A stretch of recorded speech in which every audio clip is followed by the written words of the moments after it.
지금 베네수엘라에서 터진 폭격 소식이 우리 계좌를 직접 흔들 수 있을까요? 유가가 움직이고 달러가 반응하고 코스피가 출렁일 수 있을까요? 결론부터 말씀드리면 지금 단계에서는 공포가 먼저 달리고 숫자는 그 뒤를 따라오는 구간입니다. 그래서 오늘은 감정이 아니라 전체 맥락을 통해 구조적으로 정리하겠습니다.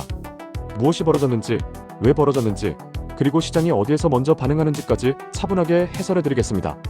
먼저 사건의 겉모습부터 정리하겠습니다. 미국이 베네수엘라 영내의 복수 목표물을 공습했고 수도 카라카스를 포함한 북부 여러 지역에서 폭발과 화재, 정전 같은 상황이 보도됐습니다.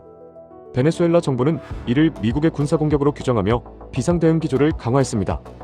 여기까지는 현재까지 알려진 보도 흐름과 크게 다르지 않습니다. 첫 번째 요약입니다. 지금 확인되는 핵심은 이것입니다. 본토 수준의 타격 소식이 나왔고 양측은 이미 충돌 프레임으로 들어갔습니다. 시장은 이 프레임이 커지는지 멈추는지를 보고 있습니다. 이제 왜 이런 일이 벌어졌는지로 넘어가겠습니다. 미국은 표면적으로 마약 조직과 불법 운송망 차단을 명분으로 강조해왔습니다. 쉽게 말해 범죄 네트워크를 끊는 작전이라는 설명입니다. 이 메시지는 미국이 기존에 사용해온 프레임과 맞닿아 있습니다. 그런데 시장은 여기서 멈추지 않습니다. 시장이 더 민감하게 반응하는 건 의도 그 자체보다 다음 장면입니다. 같은 타격이라도 단발성인지 연속적인지에 따라 파급력이 완전히 달라지기 때문입니다. 그래서 여러 전문가들은 이번 공습을 정권 압박과 자원, 영향력 통제까지 포함된 것으로 볼 수 있다는 해석을 내놓고 있습니다. 이 부분은 반드시 구분해서 들어야 합니다. 이것은 미국이 공식적으로 인정한 목표가 아닙니다. 지금까지의 압박 수단과 전개 흐름을 종합한 전문가들의 해석입니다. 이 구분이 무너지면 콘텐츠도 위험해지고 시청자도 오해하게 됩니다. 두 번째 요약입니다. 미국은 공식적으로 범죄 대응 프레임을 말하고 있습니다. 시장은 그 너머의 확전 가능성과 압박의 스케일을 계산하고 있습니다. 지금은 이 두 층이 동시에 돌아가는 구간입니다. 그럼 베네수엘라는 무엇을 말하고 있을까요? 베네수엘라 정부는 미국이 자국의 석유와 광물 자원을 노리고 군사 행동을 감행했다고 주장하고 있습니다. 그리고 국제사회의 규탄을 촉구하는 메시지를 내고 있습니다. 여기서도 구분이 중요합니다. 이것은 베네수엘라 정부의 공식 주장이며 미국 정부의 설명과 정면으로 충돌하는 내용입니다. 이 충돌 자체가 앞으로 여론전과 외교전의 재료가 됩니다. 그리고 시장은 여론전이 길어질수록 불확실성이 늘어난다고 느끼는 경향이 있습니다. 지금부터는 본격적으로 시장 이야기로 들어가겠습니다. 왜 이 사건이 유가를 건드릴까요? 답은 단순합니다. 베네수엘라는 산유국이고 원유는 세계 경제의 연료입니다. 연료가 불안해지면 모든 가격이 흔들릴 수 있습니다. 특히 원유는 실물보다 심리가 먼저 움직입니다. 실제 공급이 줄어들지 않아도 줄어들 수 있다는 가능성만으로도 가격이 먼저 반응합니다. 이때 등장하는 개념이 리스크 프리미엄입니다. 쉽게 말해 불안해진 만큼 보험료가 붙는 겁니다. 기름값에 위험 비용이 얹히는 구조라고 보시면 됩니다. 시장이 겁을 먹으면 가격에 그 겁이 반영됩니다. 그런데 중요한 균형이 있습니다. 지금까지는 유가가 단기 폭등으로 이어지기보다는 리스크 프리미엄이 소폭 붙는 정도에 그칠 것이라는 평가가 우세합니다. 이유는 현재 글로벌 원유 시장이 공급 부족만으로 설명되는 구조가 아니기 때문입니다. 공급 과잉 우려와 수요 둔화 우려가 동시에 거론되고 있습니다. 그러니까 불씨가 생겼는데 바닥에 물도 있는 상태라고 볼 수 있습니다. 세 번째 요약입니다. 전쟁 공포가 생겼다고 해서 유가 폭등이 자동으로 따라오는 구도는 아직 아닙니다. 지금은 지정학 불씨와 수급 구조가 줄다리기 하는 구간입니다. 그러면 시장은 무엇을 체크해야 할까요? 유가의 방향만 보는 게 아니라 유가가 어디에서 멈추는지, 얼마나 흔들리는지를 봐야 합니다. 같은 상승이라도 완만한 상승과 급등은 의미가 다릅니다. 완만하면 리스크 프리미엄 수준입니다. 급등하면 공급 차질이나 확전 우려가 커졌다는 신호가 될 수 있습니다. 즉, 가격의 높이만 보지 말고 움직임의 속도를 보셔야 합니다. 이제 안전자산 이야기로 넘어가겠습니다. 지정학 충격이 발생하면 투자자들은 잠깐 피난처를 찾습니다. 대표적으로 달러가 주목받고 미국 국채가 주목받고 금이 주목받기도 합니다. 이건 전형적인 패턴입니다. 다만 이 패턴이 얼마나 강하게 나오느냐는 다른 변수와 함께 결정됩니다.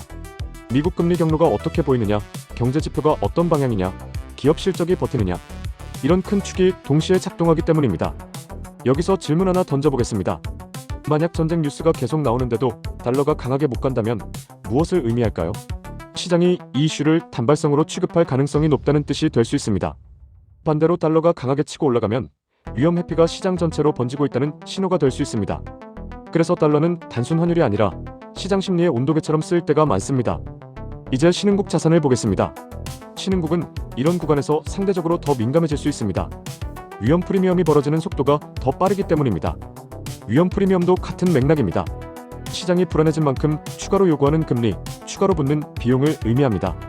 겁이 커지면 대출이 비싸지고 채권 가격이 흔들리고 통화가 약해질 수 있습니다. 이것이 신흥국이 민감한 이유입니다. 하지만 한국은 조금 다릅니다.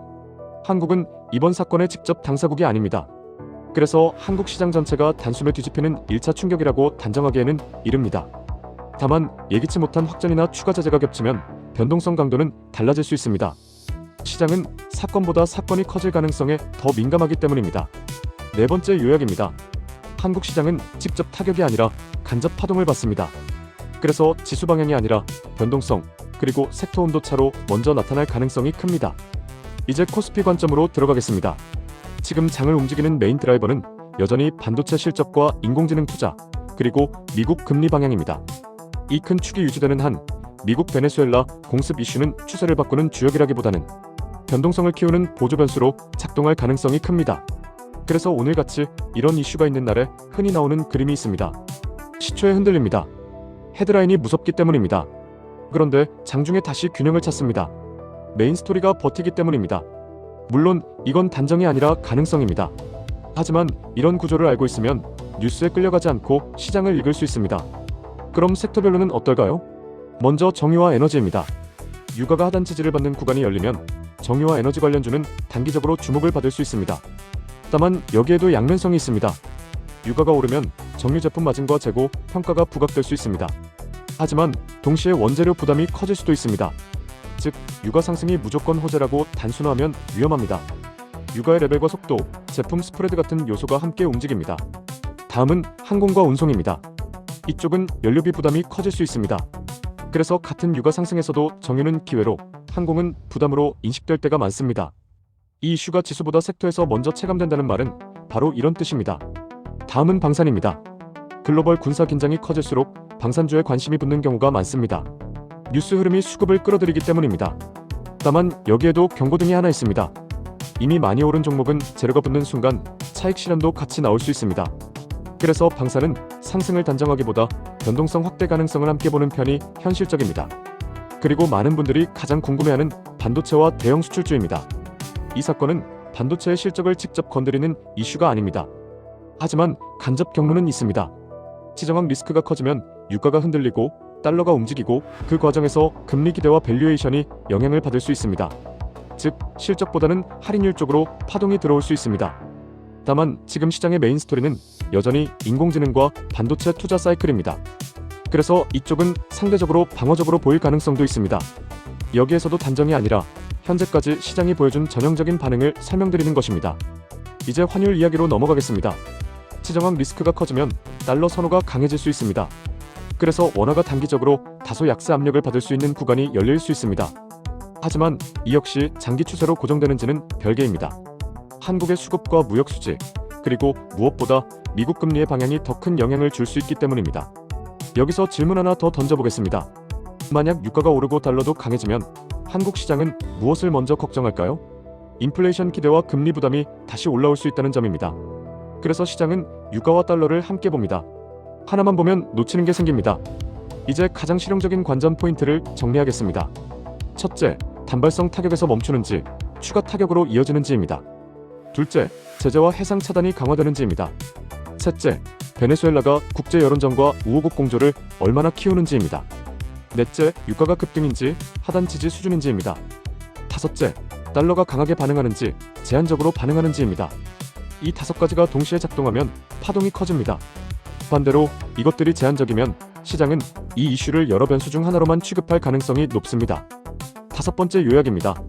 지금은 방향을 예언하는 구간이 아니라 확전 신호를 감지하는 구간입니다. 그래서 가장 위험한 건 확신입니다. 단정은 빠르지만 시장은 종종 단정을 배신합니다. 변동성장에서는 특히 그렇습니다. 그리고 마지막으로 시청자 입장에서 가장 도움이 될 만한 태도 한 가지를 말씀드리겠습니다. 뉴스가 무섭게 나올수록 시야를 넓히셔야 합니다. 헤드라인은 감정을 자극합니다. 하지만 시장은 구조로 움직입니다. 유가와 달러, 신흥국 프리미엄, 그리고 한국 증시의 메인 드라이버를 함께 보시면 공포가 과장되는 순간에도 흔들림이 줄어듭니다. 이 영상은 시장 상황에 대한 일반적인 해설일 뿐이며 특정 종목이나 지수의 매수 매도를 권유하는 내용이 아닙니다. 실제 투자 판단과 책임은 투자자 본인에게 있습니다. 영상이 도움되셨다면 좋아요와 구독 부탁드립니다. 댓글로도 남겨주시면 좋겠습니다. 여러분은 이번 이슈를 단기 변동성 재료로 보십니까? 아니면 중기 지정학 리스크의 시작으로 보십니까?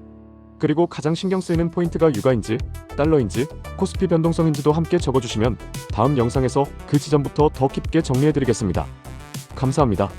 핫플레